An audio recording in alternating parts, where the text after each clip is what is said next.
चलिए, तो आज का जो पहला ऑब्जेक्टिव हम देखेंगे, ऑब्जेक्टिव नंबर 1 जो हम आज देखेंगे। क्वेश्चन ये पूछा था, the size of aggregate using concrete, the size of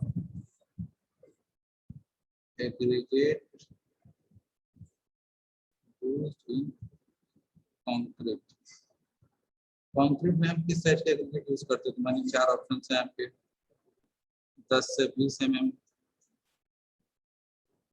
20 से 25 mm, 25 mm से 30 mm और 10 से 10 mm से 15 mm जो ऑप्शंस हो सकते हैं। ठीक है, तो हम कंक्रीट में आपको, मैंने जब कंक्रीट टेक्नोलॉजी में पढ़े थे तो मैंने बताया था कि जनरली आपको हम लोग क्या करते हैं, 10 से लेकर 20 mm का हम लोग इसमें एग्रीगेट यूज करते हैं। ठीक है, सेकंड क्वेश्चन,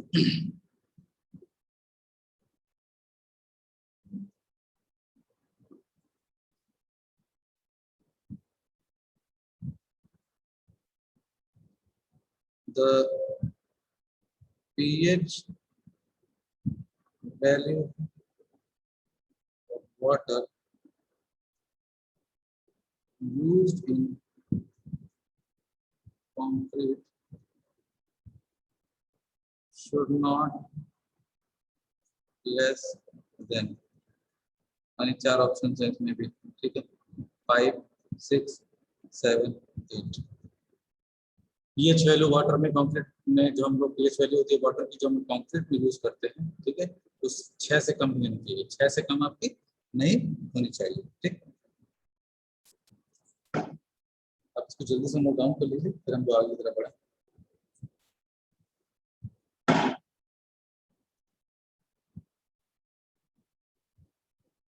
ठीक है,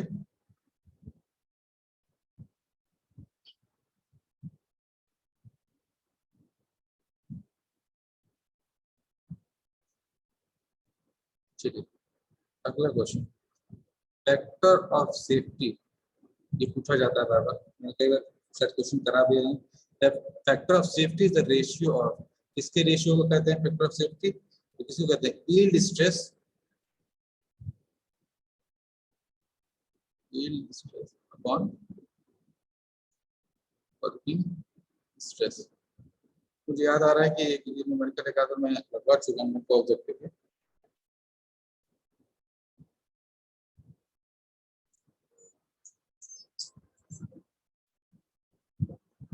ठीक है,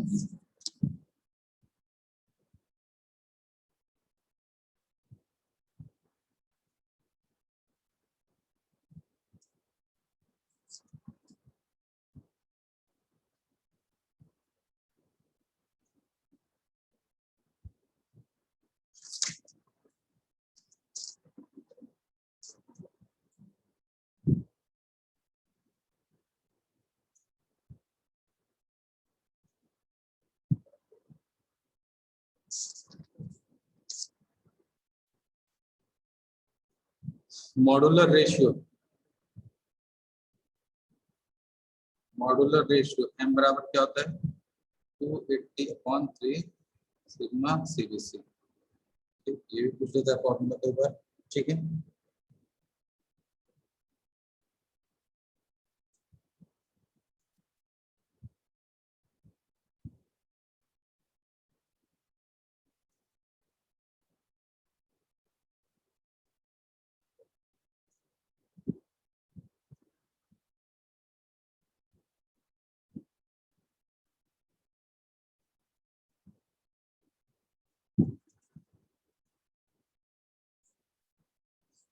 देखिए दूसरी चीज, वर्किंग स्ट्रेस मेथड में, वर्किंग स्ट्रेस मेथड में जो फैक्टर ऑफ सेफ्टी होती है, फैक्टर ऑफ सेफ्टी, ठीक, factor of safety for concrete और फॉर स्टील। ठीक, ये क्वेश्चन पूछा जाता है वर्किंग स्ट्रेस मेथड। ठीक है, तो फैक्टर ऑफ सेफ्टी फॉर, जब फैक्टर ऑफ सेफ्टी लिखिएगा तो इसका मतलब ही हो जाएगा क्या होगा आपका, कि ये WSM की बात कर रहा है, और WLSM की बात करेगा तो मैं बताऊंगा क्या करना है। तो पार्शियल फैक्टर ऑफ सेफ्टी जो होता है, factor of safety for concrete and steel. Concrete के लिए आपका 3 होता है और 1.78 स्टील के लिए होता है। और जब अगला क्वेश्चन इसी में और वेरीफाई कर सकता है कि partial factor of safety FOS factor of safety for concrete and steel, जहां पार्शियल लगा दिया, जहां पार्शियल की वैल्यू आ गई, इसका मतलब किसकी बात कर रहा है, ये LSM की बात कर रहा है। किसकी बात कर रहा है, LSM की बात कर रहा है। और जब फैक्टर ऑफ सेफ्टी सीधे पूछेगा तो WSM की बात करेगा। ठीक है, तो कंक्रीट के लिए इसकी वैल्यू होती है 1.5 और स्टील के लिए 1.15। तो जरूर ये दोनों क्वेश्चन को ध्यान दीजिएगा, किसकी बात कर रहा है, फैक्टर ऑफ सेफ्टी आपसे पूछ रहा है कि पार्शियल फैक्टर ऑफ सेफ्टी पूछ रहा है आपसे। आई होप आपको क्लियर हो गया होगा।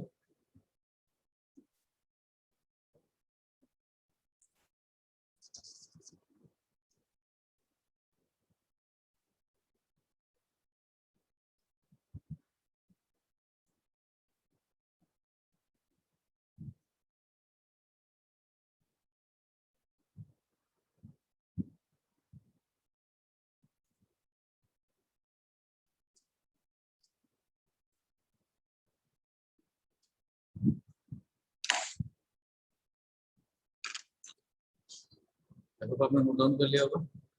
चलिए एक अच्छा क्वेश्चन और नेक्स्ट। चलिए मैं नंबरिंग नहीं करूंगा क्वेश्चंस में। ये क्वेश्चन पूछा है कि the distance between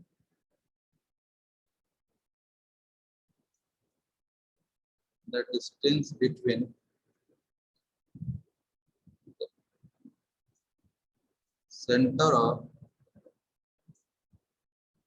tensile bar to the bottom end called, क्या कहते हैं इसको। ठीक, ऑप्शंस कई सारे हो सकते हैं। पहला नन ऑफ दीज, ठीक, effective cover, effective depth, overall cover.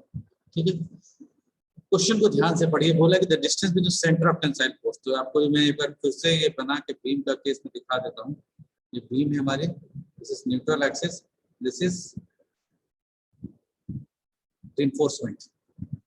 क्या बोल रहा है कि the distance between centre of tensile bar, centre of tensile bar, centre of tensile bar हम ले लिए, ठीक, टू द बॉटम एंड, यानी बॉटम एंड यानी नीचे वाला पार्ट, यहाँ तक के पार्ट को क्या बोलते हैं, और सेंटर से टॉप तक के पार्ट को क्या बोलते हैं। तो बॉटम वाले पार्ट को क्या बोलते हैं, इफेक्टिव कवर। क्या बोलते हैं, इफेक्टिव कवर। उस हिसाब से ऑप्शन थर्ड सही है। अगर यही बॉटम की जगह अपर एंड होता, अपर एंड मतलब ये एंड, तो यहाँ से यहाँ तक की दूरी को क्या बोलते हैं, इफेक्टिव डेप्थ। ठीक, आई होप आपको समझ में आ गया होगा मैं क्या बताना चाह रहा था आपको।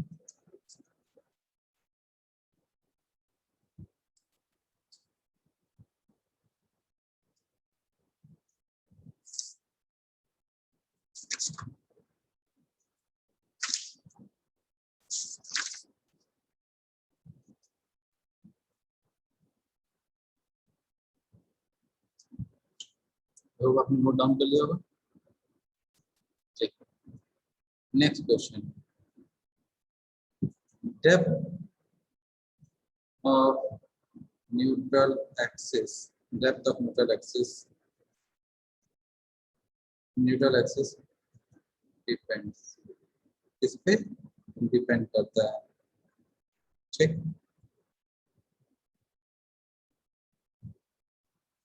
Quantity of steel, quality of steel, quantity of concrete और क्वालिटी ऑफ। ठीक, अब देखिए दो चीज है, डेप्थ ऑफ न्यूट्रल एक्सिस किस पे डिपेंड करता है, तो हमेशा किस पे डिपेंड करता है, quantity of concrete, not quality, quantity कितनी मात्रा में है। ठीक है, कितनी मात्रा में। ठीक है,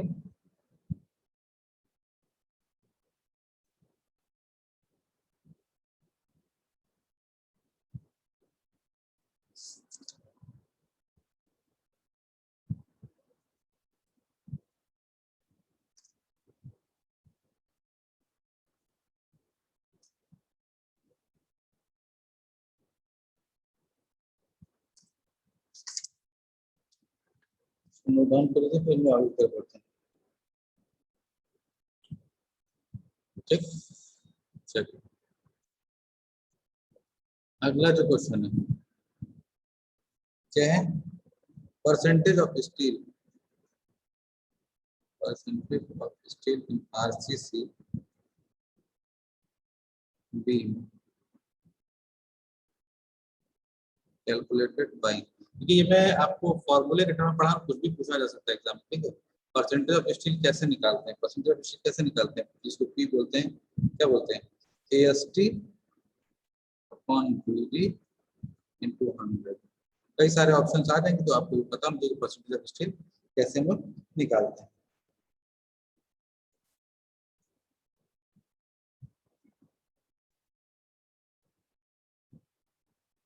ठीक, दूसरे की नॉमिनल शियर स्ट्रेस का फॉर्मूला क्या होता है, नॉमिनल शियर स्ट्रेस का फॉर्मूला क्या होता है, टाउ बी क्या होता है, b divide by b d. कुछ भी पूछ सकता है आपसे, ये क्वेश्चन सर मैंने सेशनल में पूछा था आपको, अगर मुझे याद आ रहा है।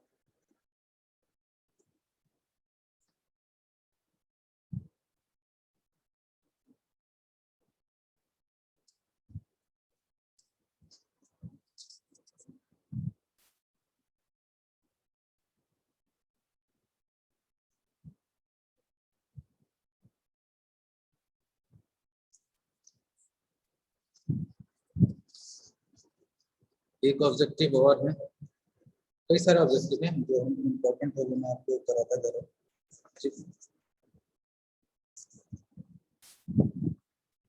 क्वेश्चन क्या है, शियर इन्फोर्समेंट,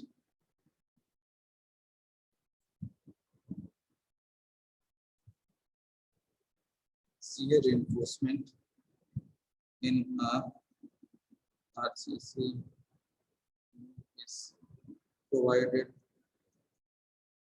to, किस लिए प्रोवाइड किया जाता है, तो आपको पहले तो ब्लैंक दिया जाता है, रजिस्ट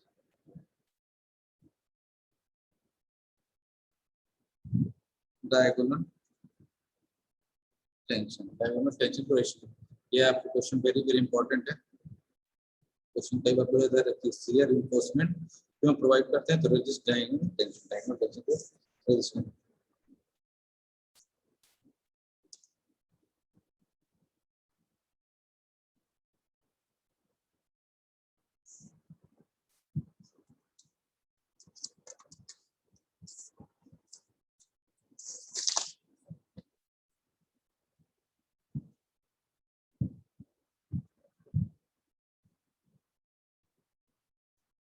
चलिए आई होप आपने नोट डाउन कर लिया होगा, उसको नोट डाउन कर लीजिए जल्दी से।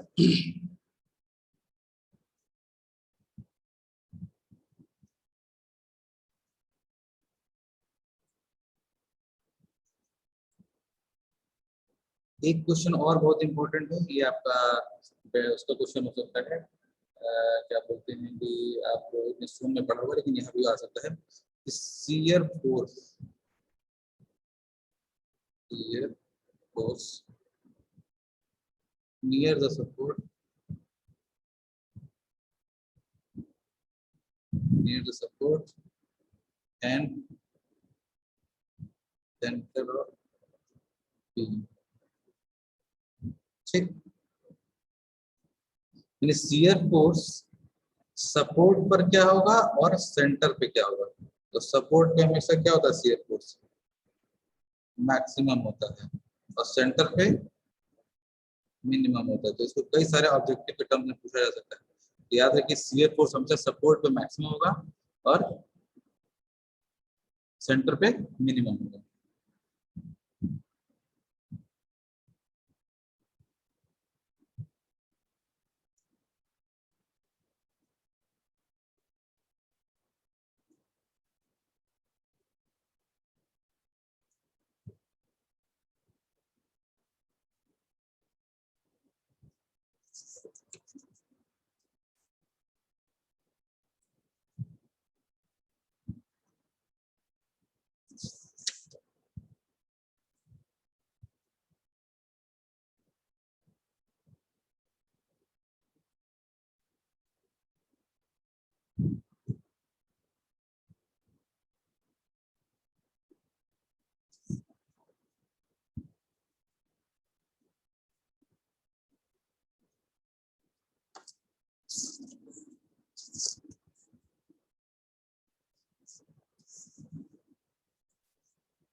the bond length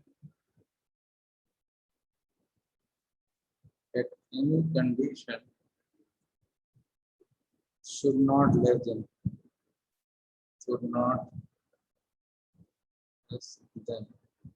इससे कम नहीं होना चाहिए 12 पाई।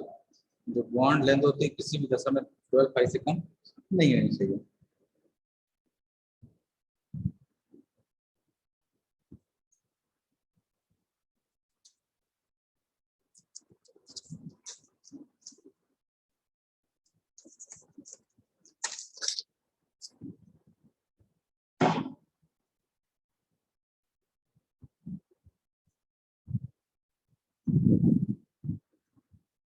एक क्वेश्चन जैसे कुछ क्वेश्चन ऐसे हैं जो आपको ऑब्जेक्टिव कराने से आएंगे।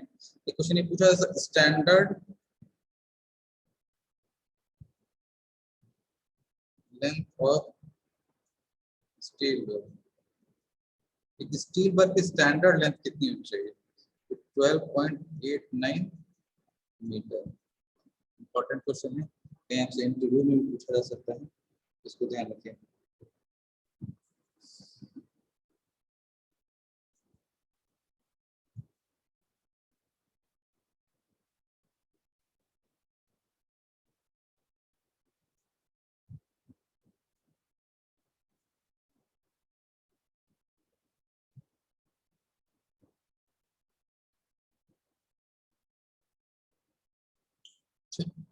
चलिए इसको नोट कर लीजिए, फिर हम आगे की तरफ बढ़ते हैं।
चलिए अपने नेक्स्ट क्वेश्चन की तरफ बढ़ते हैं, ठीक है। नेक्स्ट क्वेश्चन की तरफ बढ़ते हैं। नेक्स्ट क्वेश्चन हमारा ये है कि width of beam generally takes, width of beam generally takes, अगर कोई डाटा गिवन नहीं है तो विड्थ ऑफ द बीम क्या लेते हैं, ठीक है। तो ये आपको पता होना चाहिए। Span by 5, span by 10, span divide by 15 और स्पैन डिवाइड बाय 30। तो हम जनरली लेते हैं स्पैन बाय 10 लेते हैं, ठीक है। अगर विड्थ ऑफ द बीम को नहीं दिया हुआ है, ध्यान रखिएगा, ठीक है।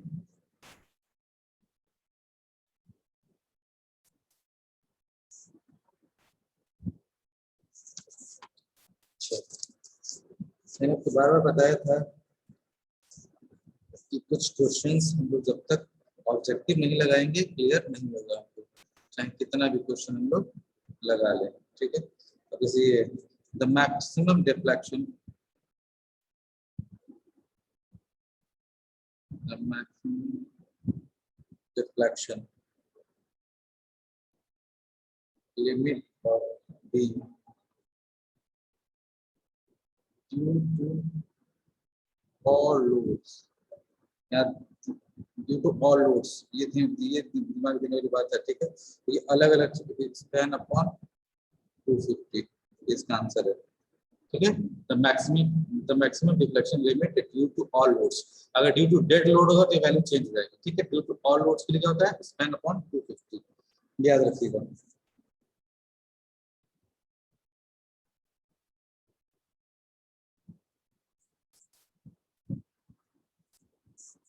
ठीक,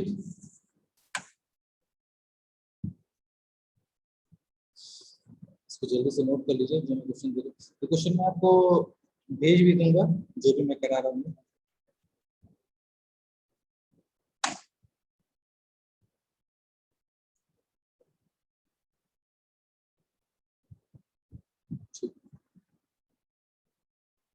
नेक्स्ट क्वेश्चन है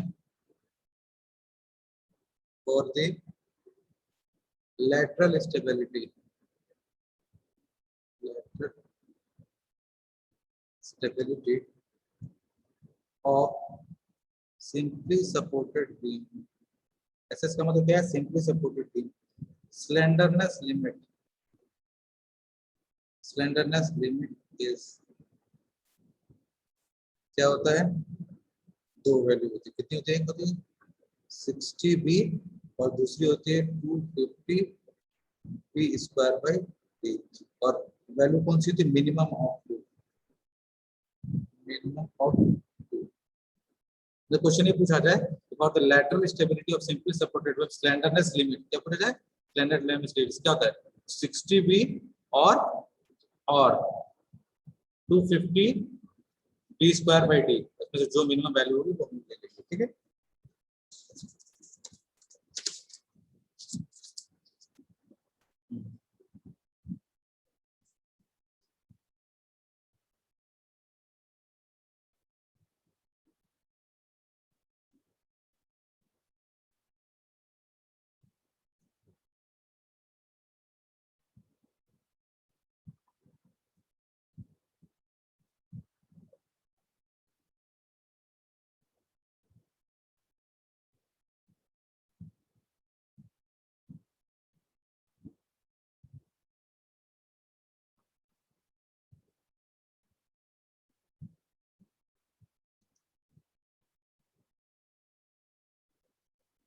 एक क्वेश्चन मैं आपको और बता चुका हूँ पहले, लेकिन फिर भी नोट करा दे रहा हूँ, लेकिन मैं जितने क्वेश्चंस नोट करा रहा हूँ एक बार ऑब्जेक्टिव अगर एक बार भी आप देखे रहेंगे तो वहाँ पे एग्जाम में आपको कर देंगे। एक बहुत इंपॉर्टेंट क्वेश्चन ये देखिए मैं लिखने जा रहा हूँ, the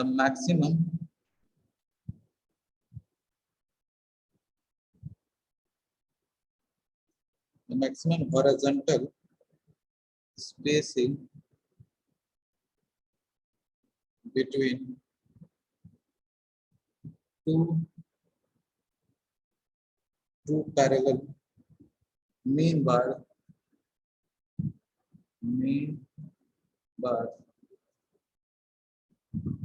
should not more then, should not more then, ठीक है। मैं ये वैल्यू डायरेक्ट लिख रहा हूँ आपको आंसर, ठीक है। The maximum horizontal spacing, horizontal spacing किसके, two parallel bars, two parallel main bars कितने, शुड नॉट मोर देन, इससे ज्यादा नहीं होनी चाहिए। अगर हम लोग Fe 250 यूज कर रहे हैं स्टील और Fe 415 यूज कर रहे हैं, Fe 250 के लिए कितना चाहिए, 300 mm से ज्यादा नहीं होनी चाहिए डिस्टेंस पैरेलल बार्स की, और Fe 415 के लिए 180 mm ज्यादा नहीं होनी चाहिए, याद रखिए क्वेश्चन को।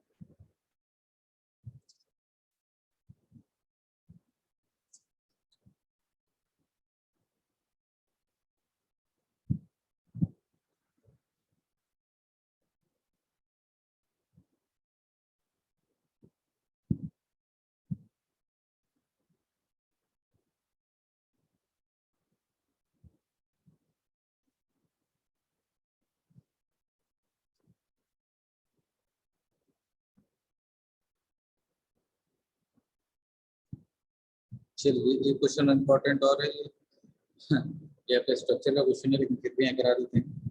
The maximum bending moment, the maximum bending moment in a cantilever beam is at, मतलब maximum bending moment cantilever beam में कहाँ लगता है, फिक्स एंड पे लगता है, कहाँ लगता है, फिक्स्ड एंड पे लगता है। अब ऑप्शन में कुछ भी हो सकता है, fix and, free and, middle, कुछ भी हो सकता है, तो आपका ऑप्शन क्या होगा, फिक्स एंड कैंटिलीवर, ठीक है।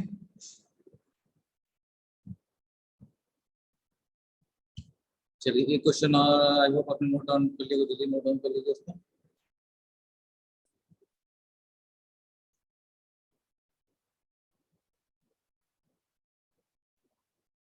देखिए कुछ चीजें थ्योरी की मैं यहाँ पे बताते चल रहा हूँ।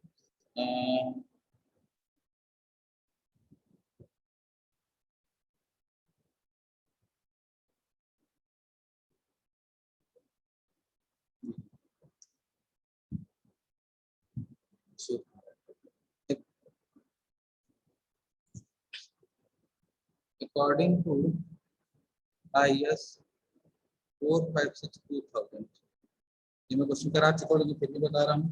According to question IS 45 the effective length of cantilever beam, the effective length of cantilever beam is, मैंने क्या बताया था, L0 प्लस D/2।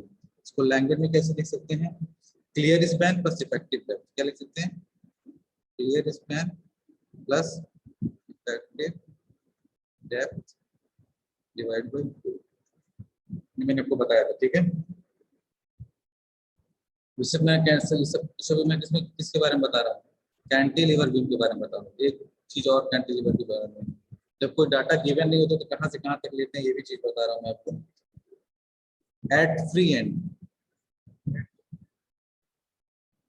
ठीक है, the depth of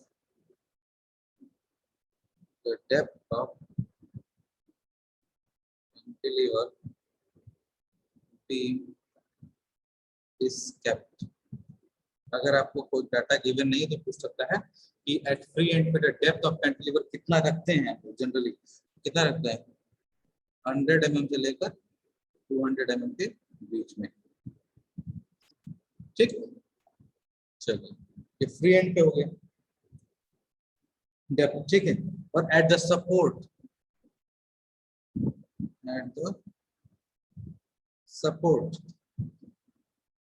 depth of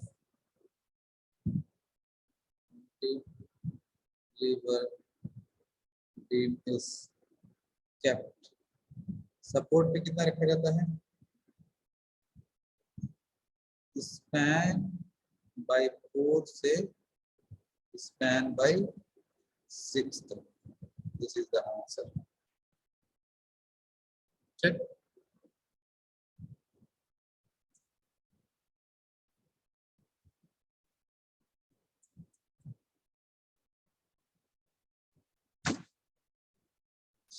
सब कैंटिलीवर के बारे में बता रहे हैं आपको, देख रहे हैं। एक सबसे इम्पोर्टेंट पॉइंट, ये दोनों आपने नोट डाउन कर लिया होगा, एक बहुत अच्छा क्वेश्चन और है, आई होप आपको मैं बता देता हूँ। Very good question and very important question. ठीक, क्या है? इन कैंटिलीवर बीम मेन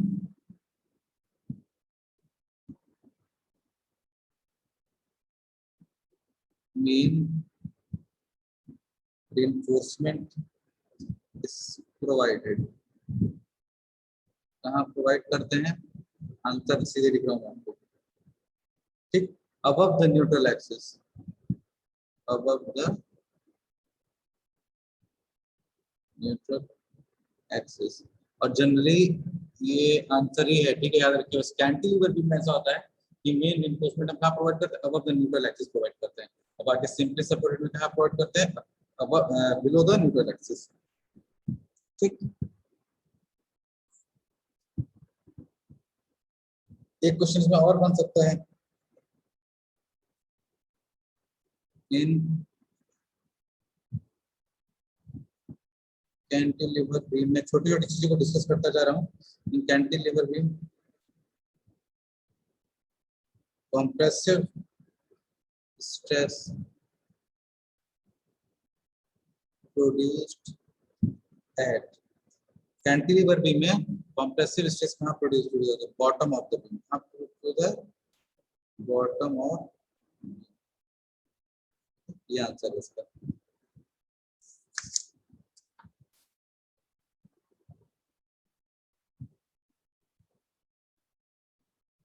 ठीक, आई होप आपको आज का ये वीडियो क्लियर हुआ होगा। ठीक है, बाकी इसमें अगर कोई दिक्कत आएगी तो आप मेरे को नेक्स्ट वीडियो में इसको पूछ सकते हैं। ठीक है, क्वेश्चन को आप दोबारा पूछ सकते हैं। ठीक है।